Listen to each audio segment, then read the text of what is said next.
All right, y'all. Drop whatever the fuck you're doing. Because we got some hell to raise. The Wolfenstein series has come a long way from its humble beginnings as the prototype for first-person shooters in 1981. It's veered from good to what were they thinking and nearly all points in between. The recent reboot of the series got off to a solid start with a well-received and very enjoyable Wolfenstein The New Order in 2014, followed by what felt like a misstep with a still enjoyable but less ambitious Wolfenstein The Old Blood in 2015.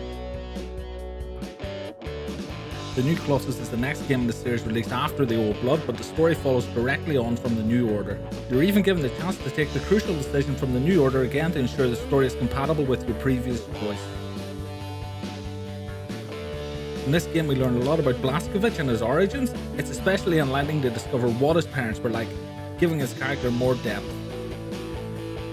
This is surprisingly effective in a game of this type where mowing down ranks of inept enemies is your primary task.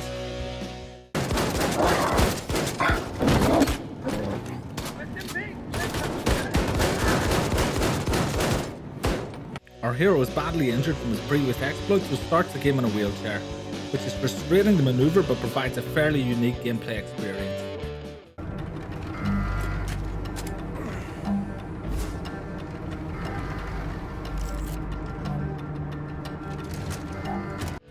Later in the game, the writers find a couple of unique ways to give BJ back his full range of motion, which I won't reveal here apart from to say it's just as well he exists in an alternate universe with fantastic technological advances.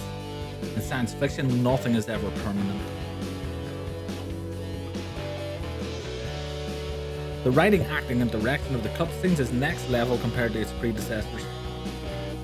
From the Nazi soldiers trying to sneak past Set's trap, to the clarinet-backed confrontation between Blazkowicz and the leader of a New Orleans faction, all the way through to the first meeting with what appears to be a female Samuel L. Jackson impersonator. Balls.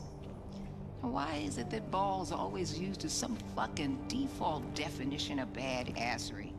Small, little, delicate things. There's so much imagination here it puts other games to shame. A couple of times the story even managed to throw up a few twists which I genuinely didn't see coming. The graphics are almost pixel perfect and it's hard to believe this game came out only 2 years after The Old Blood. The faces of the returning characters from The New Order really show where the improvements have been made.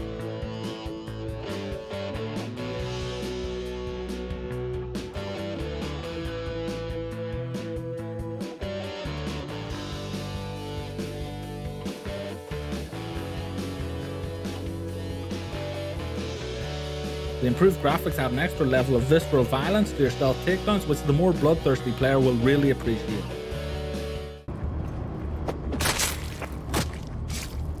The variety of the missions is incredible, to the point where I began to question if the previously seemingly impressive New Order had really been the development team giving it 100%. You will not get bored with the locations. In fact, they're so well thought out you'll want to complete each level just to find out what the next one has in store.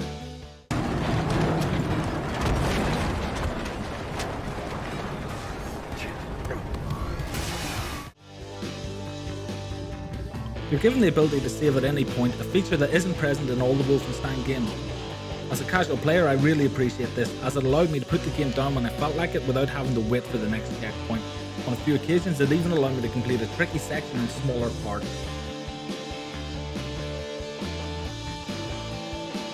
There are several sections in the headquarters where you have to wander around looking for items to push the story on, which quickly become tedious. This issue also existed with The New Order, so I was slightly surprised to see this gameplay element return. Maybe I'm just out of step with popular opinion and most people enjoy wandering around in circles scavenging for loot. There isn't much in the way of new innovations when it comes to gunplay. You can now dual wield 2 different types of weapons at once, and there are several new heavy weapons, but that's about it. The gunplay is still great, but I would have liked to have seen it built upon. Can't think of a good way to do that right now, but then I'm not a game designer. This is an extremely well made, enjoyable game, and in my opinion is the best entry in the entire Wolfenstein series. If you only play one Wolfenstein game, play this. Although if you can stand many more hours of shooting Nazis, I suggest playing The New Order and The Old Blood first.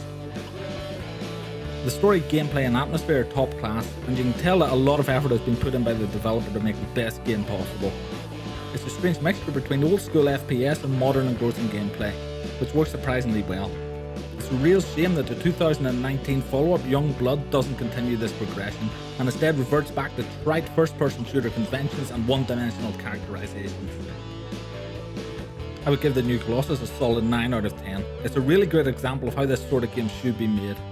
I would have no issue with paying $60 for this game, but you should be able to pick it up for considerably less. And if you're at all interested in first-person shooters, I suggest you do. At a good 10 to 12 hours, the main story alone is worth the price, but a completionist could easily sink 50 hours into this game. If you want to get more of an idea of what the game looks like before buying it, take a look at my playthrough, currently available on the channel.